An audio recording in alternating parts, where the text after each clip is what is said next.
ഇന്ന് ഞാൻ കണ്ണകിയുടെ കഥയാണ് പറയാൻ പോകുന്നത്.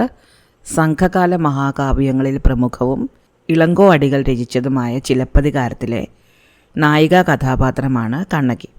കാവേരിപ്പൂ പട്ടണത്തിൽ വളരെ ധനികനായ ഒരു കച്ചവടക്കാരനുണ്ടായിരുന്നു, ഒരു വർത്തകനുണ്ടായിരുന്നു. അദ്ദേഹത്തിൻ്റെ പേര് മാചാത്തു എന്നായിരുന്നു. ഈ മാചാത്തുവിൻ്റെ മകനായിരുന്നു കോവലൻ. സമ്പത്തിലും സൗന്ദര്യത്തിലും തുല്യയായ അതിസുന്ദരിയായ കണ്ണകിയാണ് കോവലൻ വിവാഹം കഴിച്ചത്. കാവേരിപ്പൂം പട്ടണത്തിലെ തന്നെ സമ്പന്നനായ ഒരു വ്യാപാരിയായ മാനായകൻ്റെ പുത്രിയായിരുന്നു കണ്ണകി. വിവാഹശേഷം കണ്ണകിയുടെ ഗ്രഹത്തിൽ നിന്നും കോവലൻ അവളെയും കൊണ്ട് കോവലൻ്റെ വീട്ടിലേക്ക് പോയി. അവിടെ കോവലൻ്റെ മുത്തച്ഛനും മുത്തശ്ശിയുമായിരുന്നു താമസിച്ചിരുന്നത്. അവരുടെ അനുഗ്രഹങ്ങളൊക്കെ വാങ്ങിയതിന് ശേഷം കോവലനും ഭാര്യയും അവിടെ താമസമായി, അവരുടെ വീട്ടിൽ താമസമായി. ഭർത്താവിനോടുള്ള ഭക്തിയിലും പാതിവൃത്യത്തിലും അപാരയായിരുന്നു കണ്ണകി. ഇവർ വളരെ സന്തോഷത്തോടെ ഇങ്ങനെ ജീവിച്ചു വരികയായിരുന്നു. ഇവരുടെ സന്തോഷം കണ്ട് ആർക്കും അസൂയ തോന്നുമായിരുന്നു. അങ്ങനെ ഇരിക്കെ ഇവർ രണ്ടുപേരും കൂടെ ഒരു ദിവസം നദീതീരത്ത് നടക്കാൻ പോയി. അങ്ങനെ നദീതീരത്തൂടെ നടക്കുമ്പോൾ അവിടെ ഒരു കൊട്ടാരം നിർമ്മിച്ചാൽ എന്താണ് എന്നിവർക്ക് തോന്നി. സമാധാനമായിട്ട് ജീവിക്കാൻ ആ നദീതീരത്ത് മനോഹരമായ ഒരു മാളിക പണിയാൻ ഇവർ തീരുമാനിച്ചു. മാത്രമല്ല, കണ്ണകിയുടെ വരവോടുകൂടി കോവലൻ്റെ കച്ചവടം വളരെയധികം അഭിവൃദ്ധി പ്രാപിക്കുകയും അയാൾക്ക് ഒരുപാട് ലാഭമുണ്ടാകുകയും ചെയ്തു. കണ്ണകി തൻ്റെ കൂടെ വന്നതുകൊണ്ടുള്ള ഐശ്വര്യം കൊണ്ടാണ് ഇങ്ങനെ സംഭവിക്കുന്നത് എന്ന് കോവലൻ വിശ്വസിച്ചു. അങ്ങനെ ഇവർ നദീതീരത്ത് ഒരു പുതിയ ഗ്രഹം നിർമ്മിച്ചു. എന്നിട്ട് തൻ്റെ പഴയ വീട്ടിൽ നിന്നും കോവലൻ താമസം മാറി ഭാര്യയോടൊപ്പം ഈ പുതിയ വീട്ടിൽ താമസമായി. മാതാപിതാക്കളെയും മുത്തച്ഛനെയും മുത്തശ്ശിയെയും ഒക്കെ വിട്ടിട്ട് അങ്ങനെ പോകുന്നതിനോട് കണ്ണകിക്ക് അത്ര താല്പര്യമുണ്ടായിരുന്നില്ലെങ്കിലും കോവലൻ പറഞ്ഞ അനുസരിച്ച് കണ്ണകി കോവലൻ്റെ ഒപ്പം ഈ പുതിയ വീട്ടിൽ താമസമായി. അങ്ങനെ നാട്ടിൽ ഒരു ഉത്സവകാലം വന്നു. ഉത്സവകാലത്ത് കൊട്ടാരത്തിൽ നൃത്തം ചെയ്യാൻ മാധവി എന്ന നർത്തകി വരുന്നതായിട്ട് കോവലനും കണ്ണകിയും അറിഞ്ഞു. ഇവരെ രണ്ടുപേരെയും രാജാവ് നൃത്തം കാണാൻ കൊട്ടാരത്തിലേക്ക് ക്ഷണിച്ചിട്ടുണ്ടായിരുന്നു. കാരണം ആ നഗരത്തിലെ തന്നെ ഏറ്റവും ധനികരായ, ശരിക്കും രാജാവിനേക്കാൾ ധനികനായ കച്ചവടക്കാരായിരുന്നു കോവലൻ്റെ പിതാവായ മാചാത്തുവും കണ്ണകിയുടെ പിതാവായ മാനായകനും. അതുകൊണ്ട് തന്നെ അവർക്ക് കൊട്ടാരത്തിലും ജനങ്ങളുടെ ഇടയിലുമൊക്കെ വളരെ നല്ലൊരു സ്ഥാനവും ബഹുമാനവും ഒക്കെ കിട്ടാറുണ്ടായിരുന്നു. എന്തായാലും കണ്ണകി കോവലനോടൊപ്പം കൊട്ടാരത്തിൽ നൃത്തം കാണാൻ പോയി. പോകുന്നതിന് മുമ്പ് തന്നെ അവർ തമ്മിലുള്ളൊരു സംഭാഷണത്തിൽ മാധവി അതിസുന്ദരിയാണ്, അവരുടെ നൃത്തം വളരെ മനോഹരമാണ് എന്നൊക്കെ കണ്ണകി ഭർത്താവിനോട് പറഞ്ഞിരുന്നു. അപ്പോൾ കോവലൻ പറഞ്ഞത്, എത്ര സൗന്ദര്യമുണ്ടെങ്കിലും എൻ്റെ ഭാര്യയായ കണ്ണകിയോളം ഒരു സ്ത്രീയും വരികയില്ല എന്നാണ്. എന്നാൽ നൃത്തം കണ്ടുകൊണ്ടിരുന്നപ്പോൾ കോവലൻ കണ്ണെടുക്കാതെ മാധവിയെ തന്നെ നോക്കിക്കൊണ്ടിരിക്കുന്നത് കണ്ണകി ശ്രദ്ധിച്ചിരുന്നു. കണ്ണകിക്കതിൽ കുറച്ച് വിഷമം തോന്നുകയും ചെയ്തു. എന്നാലും അവരതൊന്നും പറഞ്ഞില്ല. എന്നാൽ നൃത്തം കഴിഞ്ഞ് വന്നതിന് ശേഷം കോവലൻ്റെ ചിന്ത മുഴുവൻ മാധവിയെ പറ്റിയായി. അത്ര മനോഹരിയായ, അത്ര നന്നായിട്ട് നൃത്തം ചെയ്യുന്ന ഒരാളെ അതിന് മുമ്പ് കോവലൻ കണ്ടിട്ടുണ്ടായിരുന്നില്ല. രാജകൊട്ടാരത്തിലെ മനോഹരമായ നൃത്തപ്രകടനത്തിന് രാജാവ് മാധവിക്ക് ഒരു കിഴി സ്വർണ്ണ നാണയങ്ങൾ സമ്മാനമായി നൽകുകയും അതുകൂടാതെ പച്ചക്കല്ല് പതിച്ചൊരു മാല അവൾക്ക് കൊടുക്കുകയും ചെയ്തിരുന്നു. എന്നാൽ മാധവി തൻ്റെ വീട്ടിലെത്തിയതിന് ശേഷം തൻ്റെ ദാസിയായ കൂനിയെ വിളിച്ചിട്ട്, കൂനി പുറത്ത് കൂനുള്ള വൃദ്ധയായ ഒരു സ്ത്രീയായിരുന്നു, അവരോട് ഈ മാല, രാജാവ് കൊടുത്ത പച്ചക്കല്ല് പതിച്ച മാല തെരുവിൽ കൊണ്ടുപോയി ലേലത്തിന് വെക്കാൻ പറഞ്ഞു. ആരാണോ ഏറ്റവും കൂടുതൽ വില കൊടുത്ത് ആ മാല വാങ്ങുന്നത് ആ ആൾക്ക് മാധവിയുടെ ഒപ്പം കഴിയാം. അതായിരുന്നു മാധവിയുടെ വാഗ്ദാനം. അങ്ങനെ കൂനി ഈ മാലയുമായിട്ട് തെരുവിലേക്ക് ചെന്നു. എന്നിട്ട് ഈ മാല അവിടെ ലേലത്തിന് വെച്ചു, വിൽപ്പനയ്ക്ക് വെച്ചു. ഒരുപാട് പേര് മാല വാങ്ങാൻ വന്നു. കൂനി പറഞ്ഞു, 1000 സ്വർണ്ണ നാണയത്തിന് മുകളിൽ വില പറയുന്നവർക്ക് മാത്രമേ ഈ മാല കൊടുക്കുകയുള്ളൂ. എന്നിട്ട് പോലും കുറേയേറെ ആൾക്കാർ അവിടെ മാല വാങ്ങാൻ വന്നിരുന്നെങ്കിലും കോവലനാണ് ഏറ്റവും അധികം വില പറഞ്ഞത്. അങ്ങനെ വളരെ വലിയ വില കൊടുത്ത് കോവലൻ ആ മാല വാങ്ങുകയും അത് സ്വന്തമാക്കിയതിനോടൊപ്പം മാധവിയെ കൂടി സ്വന്തമാക്കുകയും ചെയ്തു. അങ്ങനെ കോവലൻ മാധവിയുടെ കൂടെ താമസമായി. മാധവിയോട് ഒരു നിമിഷം പോലും പിരിഞ്ഞിരിക്കാൻ വയ്യാതായ കോവലൻ കണ്ണകിയെപ്പറ്റി ചിന്തിച്ചതേയില്ല. കണ്ണകി കണ്ണീരോടെ തൻ്റെ ഭർത്താവിനെ കാത്തിരുന്നു. അവളുടെ ബന്ധുക്കൾക്കും അയൽപക്കക്കാർക്കും സുഹൃത്തുക്കൾക്കും ഒക്കെ കണ്ണകിയുടെ ഈ അവസ്ഥയിൽ വേദനയുണ്ടായിരുന്നു. എന്നാൽ കണ്ണകി ഒരു പരാതിയും പറയാതെ എന്നെങ്കിലും ഒരിക്കൽ തൻ്റെ ഭർത്താവ് വരും എന്ന ചിന്തയിൽ അയാളെ കാത്തിരിക്കുക തന്നെ ചെയ്തു. എന്നാൽ കോവലനോ അയാൾ മാധവിയുടെ അടുത്ത് നിന്ന് ഒരിക്കലും കണ്ണകിയുടെ അടുത്തേക്ക് വന്നതേയില്ല എന്ന് മാത്രമല്ല, കണ്ണകിയുടെ ആഭരണങ്ങളും അവളുടെ സ്വത്തും ഒക്കെ മാധവിക്ക് വേണ്ടി ചെലവഴിച്ചു തുടങ്ങി. കോവലൻ്റെ കച്ചവടം വളരെയധികം നഷ്ടത്തിലായി. അയാൾ കച്ചവടത്തിലൊന്നും ശ്രദ്ധിക്കാതെ എപ്പോഴും മാധവിയുടെ കൂടെ തന്നെ ജീവിച്ചു. ഇനി കോവലൻ തിരിച്ചു വന്നാൽ അയാളെ സ്വീകരിക്കരുത് എന്ന് കണ്ണകിയെ പലരും ഉപദേശിച്ചെങ്കിലും കണ്ണകി അതൊന്നും ചെവിക്കൊണ്ടില്ല. അയാൾ എപ്പോഴെങ്കിലും തിരിച്ചു വരുമെന്ന പ്രതീക്ഷയിൽ അവൾ കാത്തിരുന്നു. വർഷങ്ങൾ കടന്നുപോയി. മാധവി ഇപ്പോൾ നൃത്തമൊന്നും ചെയ്യാറില്ല. കാരണം കോവലൻ്റെ കയ്യിൽ ഒരുപാട് പണമുണ്ട്. ആ പണം ചെലവഴിച്ച് അവർ സന്തോഷമായിട്ട് ജീവിച്ചു. മാധവിയുടെ നൃത്തം കാണാൻ നേരത്തെ ഒരുപാട് പേരൊക്കെ വരാറുണ്ടായിരുന്നെങ്കിലും പിന്നീട് അങ്ങനെ ആരും വരാതായി. കാരണം മാധവി ഇപ്പോൾ നൃത്തം ചെയ്യാൻ പോകാറേ ഇല്ല. അങ്ങനെ ഇരിക്കെ ഒരിക്കൽ കോവലന് മാധവിയുടെ പാട്ട് കേട്ടപ്പോൾ മാധവി മറ്റാരെയോ കാത്തിരിക്കുകയാണെന്നും അവൾക്ക് ഇപ്പോൾ തന്നോട് താല്പര്യമില്ലെന്നും തോന്നി. അക്കാര്യം സത്യവുമായിരുന്നു. കാരണം കോവലൻ്റെ പണമൊക്കെ തീർന്നു തുടങ്ങിയിരുന്നു. കോവലന് ഇപ്പോൾ പഴയ പോലെ ദൂർത്തടിക്കാനോ ഒരുപാട് കാര്യങ്ങൾക്ക് ചെലവഴിക്കാനോ പണമില്ല. കച്ചവടമൊക്കെ നഷ്ടത്തിലായി. അതുകൊണ്ട് തന്നെ മാധവിക്കിപ്പോൾ കോവലനോട് പഴയ പോലെ താല്പര്യമൊന്നും ഉണ്ടായിരുന്നില്ല. ഇത് മനസ്സിലാക്കിയ കോവലൻ മാധവി ഉപേക്ഷിച്ച് തെരുവിലൂടെ ഇറങ്ങി നടന്നു. താൻ ചെയ്തത് തെറ്റായിപ്പോയി. കണ്ണകി ഒരിക്കലും ഉപേക്ഷിക്കരുതായിരുന്നു. തൻ്റെ സ്വത്ത് മുഴുവൻ ഇങ്ങനെ ദൂർത്തടിക്കരുതായിരുന്നു എന്നൊക്കെ കോവലന് തോന്നിത്തുടങ്ങി. ഈ സമയത്ത് കണ്ണകി തൻ്റെ വീടിൻ്റെ വാതിക്കൽ നിന്ന് ഒരു സുഹൃത്തിനോട് സംസാരിക്കുകയായിരുന്നു. അവൾ പറഞ്ഞു, ഞാൻ ഇന്നൊരു സ്വപ്നം കണ്ടു. കോവലൻ എന്നെ അന്വേഷിച്ച് തിരിച്ചു വരുന്നതായിട്ടായിരുന്നു ആ സ്വപ്നം കണ്ടത്. അത് നടന്നാൽ മതിയായിരുന്നു. എനിക്കതിൽ വലിയ ആഗ്രഹമുണ്ട്. അങ്ങനെ പറഞ്ഞുകൊണ്ടിരിക്കുമ്പോൾ തന്നെ ദൂരെ നിന്ന് കോവലൻ തൻ്റെ വീടിന് നേരെ നടന്നു വരുന്നത് കണ്ണകി കണ്ടു. കണ്ണകിക്ക് വലിയ സന്തോഷമായി. അവൾ വേഗം പടിയിറങ്ങി വന്ന് തൻ്റെ ഭർത്താവിനെ വളരെ സ്നേഹത്തോടെ സ്വീകരിച്ചു. അയാളുടെ ഒരു പരിഭവമോ ഒരു പരാതിയോ അവൾ പറഞ്ഞില്ല. അതിനോടകം തന്നെ കണ്ണകിയുടെ വമ്പിച്ച സ്വത്തും അവളുടെ ആഭരണങ്ങളും മുഴുവൻ കോവലൻ വിറ്റഴിച്ചിരുന്നു. ഇനി ഒന്നുമില്ല. കച്ചവടമെല്ലാം നഷ്ടത്തിലായിപ്പോയി കഴിഞ്ഞു. എങ്ങനെ ജീവിതം മുന്നോട്ട് കൊണ്ടുപോകും, എങ്ങനെ വീട്ടു ചെലവുകൾ നടത്തും എന്ന് കോവലന് വിഷമം ഉണ്ടായിരുന്നു. അപ്പോൾ കണ്ണകി പറഞ്ഞു, അങ്ങ് ഒന്നുകൊണ്ടും വിഷമിക്കേണ്ട. എൻ്റെ കാലിൽ പിതാവ് വിവാഹത്തിന് അണിയിച്ചു തന്ന 2 ചിലമ്പുകളുണ്ട്. അത് വളരെ വിലയേറിയതാണ്. അതിലൊരു ചിലമ്പ് അങ്ങ് കൊണ്ടുപോയി വിറ്റ് അതിൻ്റെ പണം കൊണ്ട് നമുക്ക് വീണ്ടും കച്ചവടം തുടങ്ങാം. അങ്ങയുടെ കച്ചവടത്തിലുള്ള കഴിവിൽ എനിക്ക് വളരെയധികം വിശ്വാസമുണ്ട്. തുടങ്ങിക്കിട്ടിയാൽ നമുക്ക് ലാഭം ഉണ്ടായിക്കൊള്ളും. നമുക്ക് പഴയതുപോലെ ജീവിക്കാൻ പറ്റും. പാണ്ഡ്യരാജാവായ നെടുംചെഴിയനായിരുന്നു അന്ന് മധുര ഭരിച്ചിരുന്നത്. മധുര അന്ന് വളരെ സമ്പന്നമായ ഒരു രാജ്യമായിരുന്നു. അതുകൊണ്ട് തന്നെ മധുരയിൽ പോയി അവിടെ കച്ചവടം ചെയ്ത് ജീവിക്കാം എന്ന് കോവലൻ കണ്ണകിയോട് പറഞ്ഞു. കണ്ണകി അത് സമ്മതിക്കുകയും ചെയ്തു. അങ്ങനെ കണ്ണകിയുടെ ചിലമ്പുമായിട്ട് ഇവർ രണ്ടുപേരും കൂടി മധുരയ്ക്ക് പോയി. കാവേരിപ്പൂം പട്ടണം വിട്ടിട്ട് ഇവർ മധുരയ്ക്ക് നടന്നാണ് പോയത്. ഒരുപാട് ദൂരം നടക്കാനുണ്ടായിരുന്നു. കാട്ടിലൂടെയായിരുന്നു വഴി. അങ്ങനെ നടന്ന് കണ്ണകി വല്ലാതെ ക്ഷീണിച്ചു. അപ്പോൾ രാത്രി ആവാറായപ്പോഴേക്കും കണ്ണകി കോവലനോട് പറഞ്ഞു, എനിക്കിനി ഒരടി പോലും നടക്കാൻ വയ്യ. നമുക്കിവിടെ എങ്ങാനും ഇരുന്ന് വിശ്രമിച്ചിട്ട് നാളെ രാവിലെ യാത്ര തിരിക്കാം. രാജാവിനേക്കാൾ ധനികനായ മാനായകൻ്റെ മകളായിരുന്നു കണ്ണകി. അത്ര വലിയ സമ്പത്തിൽ കഴിഞ്ഞ സുഖസൗകര്യങ്ങളിൽ കഴിഞ്ഞ അവൾ തൻ്റെ ഒപ്പം ഇങ്ങനെ കാട്ടിലൂടെ നടന്നു വരുന്നത് കണ്ടപ്പോൾ ഇത് തൻ്റെ പ്രവൃത്തി ദോഷം കൊണ്ടാണല്ലോ ഇങ്ങനെ സംഭവിച്ചതെന്ന് ഓർത്തപ്പോൾ കോവലന് വളരെയധികം ദുഃഖം തോന്നി. അങ്ങനെ കോവലൻ കണ്ണകിയോട് നമുക്കിവിടെ ഇരുന്ന് കുറച്ച് നേരം വിശ്രമിച്ചിട്ട് പോകാം എന്ന് പറഞ്ഞ് അവിടെ ഇരുന്നിട്ട് കണ്ണകിയെ തന്നെ മടിയിൽ പിടിച്ച് കിടത്തി. അങ്ങനെ കോവലൻ്റെ മടിയിൽ തല വെച്ച് കണ്ണകി അവിടെ കിടന്നു വിശ്രമിച്ചു. അവിടെ ഇരുന്നപ്പോൾ കോവലിന് വലിയ വിഷമം തോന്നി. മാധവിയോടൊപ്പം ഭൗതിക സുഖങ്ങളിൽ ഭ്രമിച്ച് താൻ പോയിട്ട് കണ്ണകിയെ എത്രമാത്രം കഷ്ടപ്പെടുത്തി എന്ന് കോവലിന് മനസ്സിലാവുന്നുണ്ടായിരുന്നു. കണ്ണകിയുടെ സ്വത്ത് മുഴുവൻ താനാണ് നശിപ്പിച്ചത്. ഇതൊക്കെ ഓർത്ത് കണ്ണകിയുടെ തലമുടിയിൽ തലോടിക്കൊണ്ട് കോവലൻ അവിടെ ഇരുന്നു.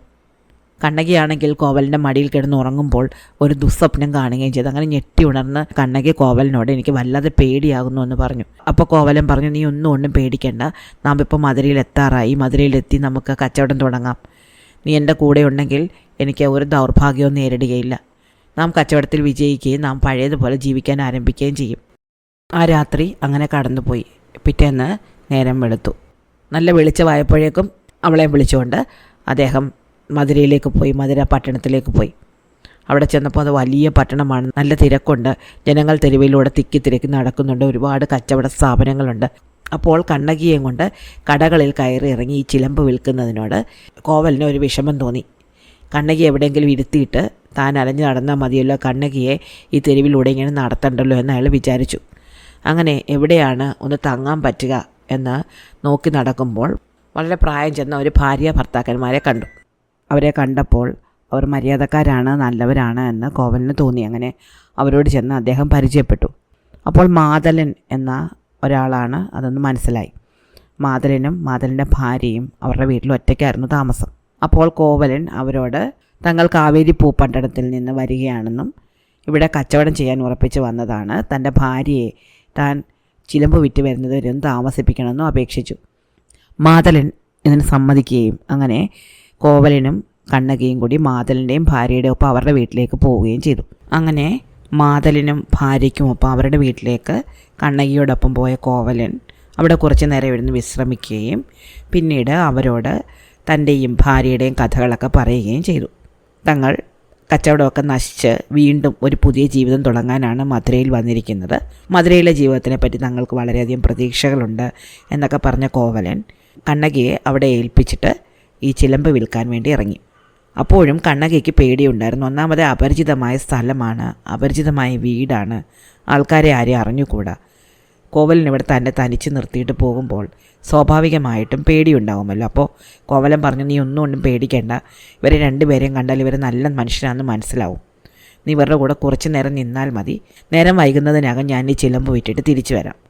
അങ്ങനെ കോവലൻ ചിലമ്പ് വിൽക്കാൻ വേണ്ടി പോയി. കണ്ണകി ഈ വീട്ടിൽ കോവലനെ കാത്തിരുന്നു. കോവലൻ ഈ ചിലമ്പ് വിൽക്കാൻ വേണ്ടി തെരുവിലൂടെയൊക്കെ നടന്നു. പക്ഷേ ഇത് വളരെ വിശേഷപ്പെട്ട വിലയേറിയ ചിലമ്പായിരുന്നു. അപ്പോൾ ഇത് സാധാരണ ഒരു കടയിൽ കൊണ്ടുപോയി വിൽക്കാൻ പറ്റില്ല. ഇത് വിൽക്കാൻ പറ്റിയ ആൾ ആരുണ്ട് എന്ന് കോവലൻ അന്വേഷിച്ചപ്പോൾ ഈ തെരുവിൻ്റെ ഒരു ഭാഗത്ത് ഈ രാജ്യത്തെ രാജ്ഞിയുടെ ആഭരണങ്ങളൊക്കെ പണിയുന്ന തട്ടാൻ താമസിക്കുന്നുണ്ടെന്ന് അറിഞ്ഞു. അങ്ങനെയാണെങ്കിൽ അയാളെ പോയി കാണാം, അയാൾ വഴി പറ്റുമെങ്കിൽ രാജകൊട്ടാരത്തിൽ തന്നെ ഈ ചിലമ്പ് വിൽക്കാം എന്ന് കരുതി കോവലൻ അയാളെ അന്വേഷിച്ച് പോയി. ഈ തട്ടാനാണെങ്കിൽ ഒരു വളരെ ദുഷ്ടനായ കള്ളനായ ഒരാളായിരുന്നു. ഇയാൾ രാജ്ഞിയുടെ ചിലമ്പ് മോഷ്ടിച്ചിട്ടുണ്ടായിരുന്നു.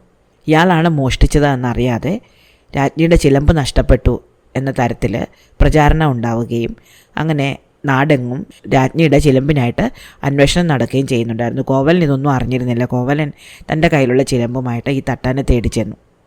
അയാളെ കണ്ടുപിടിച്ചു. അപ്പോൾ അയാളുടെ ഗ്രഹത്തിനോട് ചേർന്ന് തന്നെയാണ് ഇയാൾ പണി ചെയ്യുന്നത്. അപ്പോൾ ആ പണിശാലയിൽ കോവലൻ ചെന്നു. എന്നിട്ട് തൻ്റെ കയ്യിലുണ്ടായിരുന്ന ചിലമ്പ് അയാളെ കാണിച്ചു. എന്നിട്ട് പറഞ്ഞു, ഇത് എൻ്റെ ഭാര്യയുടെ ചിലമ്പാണ്, ഇതൊന്ന് വിറ്റ് തരണം, എനിക്ക് കുറച്ച് പണത്തിന് ആവശ്യമുള്ള ഒരു കച്ചവടം തുടങ്ങാനുണ്ട്.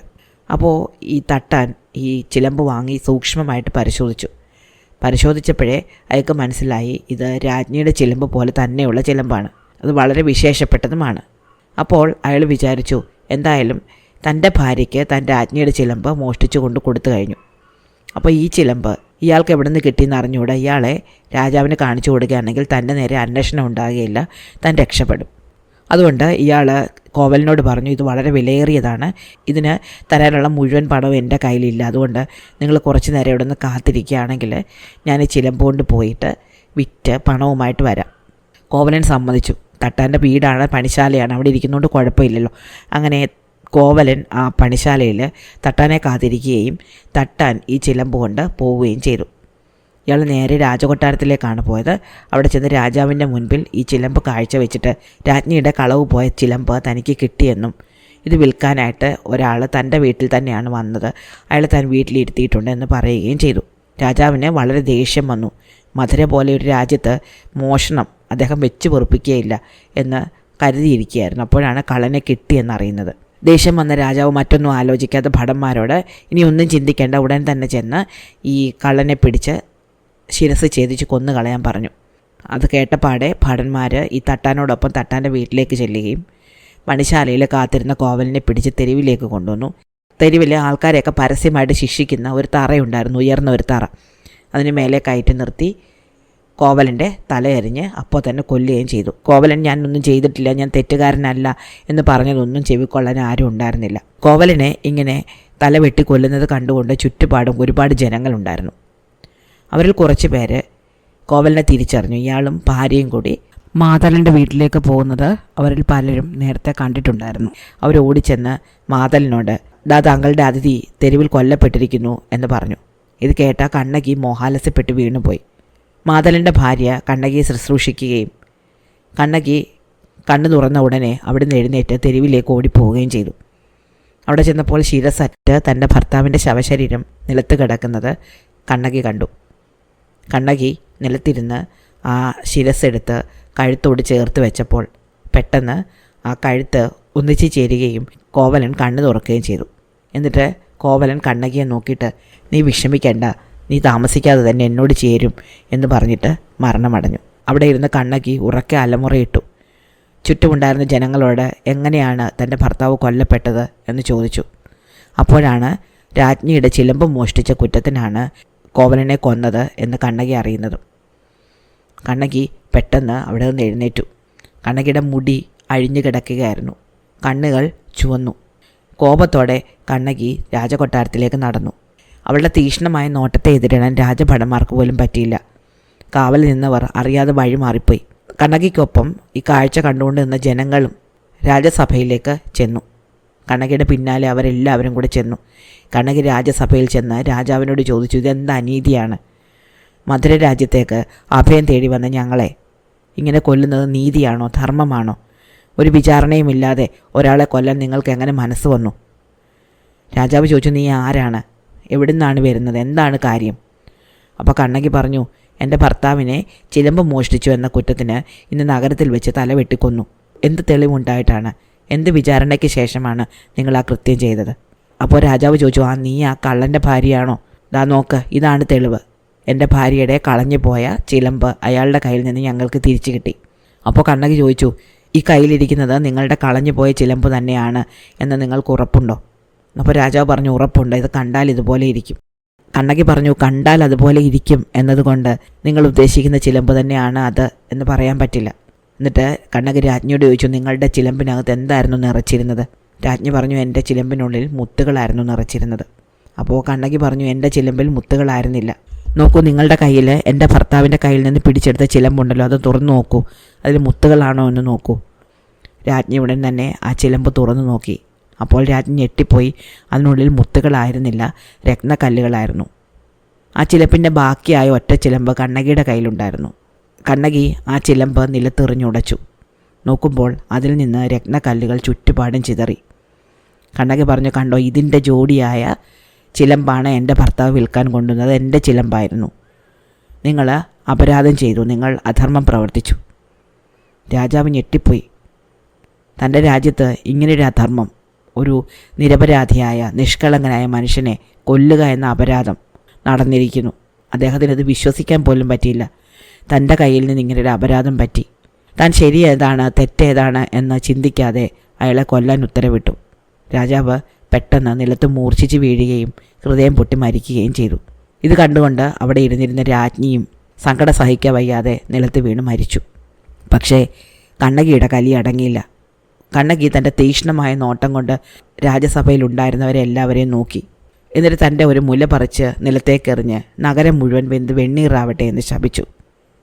ഉടൻ തന്നെ മധുരം മുഴുവൻ കത്താൻ തുടങ്ങി. കുട്ടികളും പ്രായമുള്ളവരും സ്ത്രീകളും ഒഴിച്ച് ബാക്കി എല്ലാവരും തീയിൽ വെന്തുപോയി. പെട്ടെന്ന് നഗരദേവത ഒരു പറക്കുന്ന തേരിലേറി അവിടെ എത്തി. കണ്ണകിയോട് തൻ്റെ ശാപം പിൻവലിക്കാൻ അപേക്ഷിച്ചു. രാജാവിൻ്റെ തെറ്റുകൊണ്ടല്ല കോവലൻ മരിക്കേണ്ടി വന്നത്, കോവലൻ്റെ മുൻജന്മ പാപം കൊണ്ടാണ്. കഴിഞ്ഞ ജന്മത്തിൽ കോവലൻ ഒരു രാജഭടനായിരുന്നു. പാണ്ഡ്യരാജാവിൻ്റെ സൈന്യത്തിലായിരുന്നു അന്ന് കോവലൻ ജോലി ചെയ്തിരുന്നത്. അന്ന് കോവലൻ്റെ തെറ്റുകൊണ്ട് ഒരു നിഷ്കളങ്കനായ മനുഷ്യനെ രാജാവ് കൊന്നിരുന്നു. ആ പാപമാണ് കോവലൻ ഇപ്പോൾ നേരിടേണ്ടി വന്നത്. സത്യം മനസ്സിലായ കണ്ണകി തൻ്റെ ശാപം പിൻവലിച്ചു.